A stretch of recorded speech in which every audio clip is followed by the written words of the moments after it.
YouTube, welcome back to the Built on Boxes channel. My name is James White. I am the trucking lawyer. Appreciate you guys hanging with me and continuing to follow my content. We are growing. Please like and subscribe to the channel. Please continue to support us. Continue to comment in the comment section. Let us know what's on your mind. Really enjoy interacting with you guys. I wanted to talk to you guys about what in my opinion, is the single most important thing about your trucking business in the first year. And I've got a hilarious story that I'm going to tell you about our first trip. It really brings it home. And without any delay or suspense, I'm just going to share with you the single most important thing to your business in the first year is insurance. So we get our first load by a local broker that took a chance on us. His name's Mark. He's a great guy. And this was a box truck load that we got going from Knoxville, Tennessee, and it's going to go up to Johnson City, Tennessee. My son was going to drive the load because I had court that day. We get the load, and my son leaves to go run the load.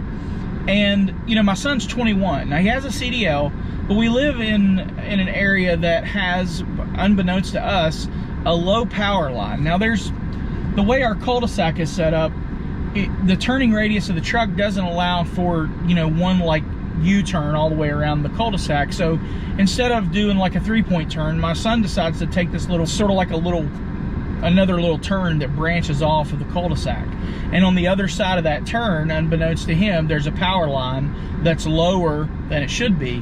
And his clearance on the truck is 13 feet and 1 inch. So I say goodbye to my son, tell him I love him, and I'm sitting there doing my work for the day to get ready to go to court, and I hear a pop and the electric goes off. And I'm thinking to myself, please, I know that is unrelated to the fact that my kid just walked out. Now, my authority had been active since February 25th. So this is our first load. I mean, guys, you're brand new. I walk outside, and I'm gonna show you guys the video. Just a short clip, but I walk outside, and my kid is completely panicked, and he has gotten the box truck stuck in the utility lines. Now, we think at that time that it's a power line. It's not actually a power line. What actually happened was the power line flexed, it blew the transformer, knocked out all the power, and this is a line belonging to the cable company. It's a coaxial cable and internet. So I'm looking, the cable is stuck in the corner cap of the box truck. My son has now put us in a situation where we have to have the utility company out. The power company has to come out to make sure that there's no damage to the transformer. The sheriff's department has to come out to make sure that nobody gets hurt by a down power line or whatever. And the cable and internet company has to come out to make sure that they can get it, because it was like embedded in the corner cap of the truck. So we had to have them do that. Now, this is where it all comes home. If you have an insurance claim in the first day that you're in business, or the first month, or the first year, and you're in a state like Tennessee where there's only one insurance company that will write a new venture, you're out of business. And it just really hit home for me, because there's zero chance. If you go and you file a claim for what happened that day in your business on the first day, or the first month, or the third month, or the 6th month, or the 9th month, your insurance is going to get canceled. And so it got me thinking, that means that insurance is absolutely the most important thing to your business, because I'm out there doing my lawyer thing, trying to negotiate with people. I'm offering free divorces in the future to police officers, to people who work as linemen. And, you know, lo and behold, the power company probably didn't want to deal with the fact that their power line was too low. And there wasn't a police report, nothing happened, but it could have ended my business that day, that very day, and it got me to thinking about it. So I wanted to tell you guys, do not cut corners on insurance. There are people out there that'll tell you, well, you know, set up your insurance in another state. Don't do that, guys. This is what you have to understand about insurance. When you submit an application for underwriting an insurance policy, you are saying, this is my business and these are the risks associated with my business. You're telling them who your driver is. You're submitting MVR for your driver. You're giving them the driver's license number. You're telling them whether or not the driver is under 23, like in the case of my kid. You're telling them whether or not the driver has a CDL, like in the case of my kid. And you're saying, this is a brand new business. Please be gentle, but these are the risks associated with my business. And the insurance company says, okay, cool. Big Orange Transport, that's the name of my company. You're a new venture. This is your driving history. These are the issues that we see. Here is your insurance premium based on the risk that you've presented. If you are completely honest about that risk, i.e. you give them the correct address, you tell them who owns the company, so they're going to run your credit, they're going to find out what kind of credit rating you have, and they're going to say, okay, based on that, this is your premium. If you're honest about that, then you have materially represented your business and the risks associated with insuring you in an honest and prudent way.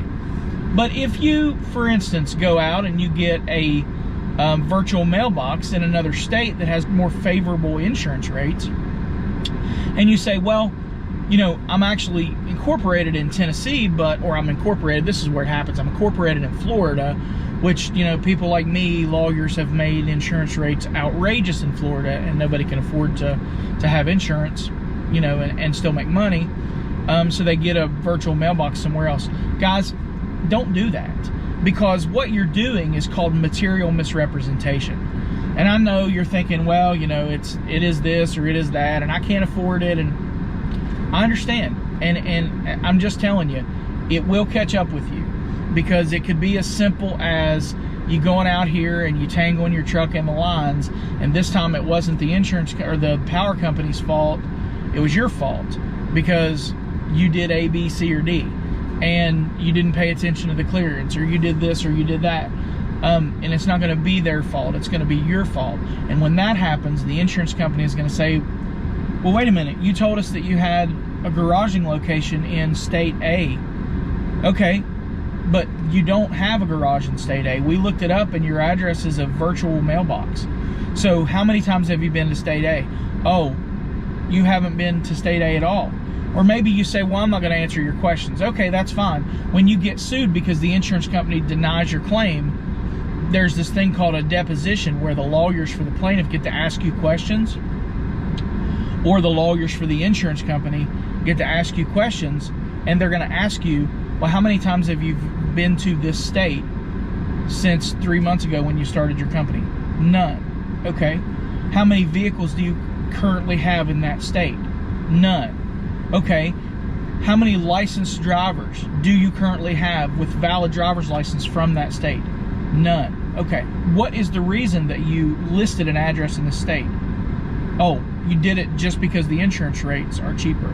That is called fraud, and it's called material misrepresentation, because what you're doing is you're actually taking facts that aren't true and you're presenting them to the insurance company as if they are true, solely for the purpose of making it look like your business is less risky than it actually is, so the insurance company will give you a more favorable insurance rate.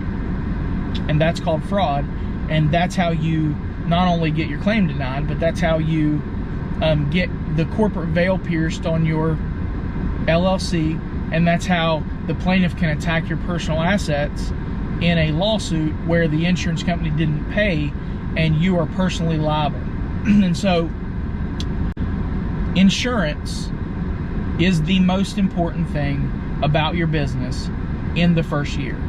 And you being honest, I mean, we have semis now. I pay $43,000 a year to Progressive for one truck for my 21-year-old son. $3,500 a month, $43,000 a year, and I'm renting my truck, and I can still be profitable. So just because it stings and just because it's expensive, you don't need to make all the money in your first year. You don't need to make all the money in your first 3 months. You don't need to make all the money in your first 6 months. You need to be smart about the way you run your business. You need to be honest about how you represent the business and the risk associated with insuring you, so that year 2, 3, 4, when those insurance rates start to come down because now your business is not nearly as risky, that's when you start making better money. And that's when you can then you're more valuable to the insurance company than the insurance company is to you. Because I'm telling you, when you're in your first year and you're in a state where there's only one insurance company, they don't need you, you need them. And so you have to be as honest and forthright as you possibly can because of the fact that you need them. So that's all I have for you today, guys. Thank you so much for watching the content. Thank you for your support. Please remember to like and subscribe. Share the channel with your friends. Please reach out to me in the comment section. I still want to interact with you guys and do everything I can to help you. But those are my thoughts on the subject. And let me know if there's anything you want me to talk about. Appreciate you guys, and I hope you have a wonderful day. Thank you.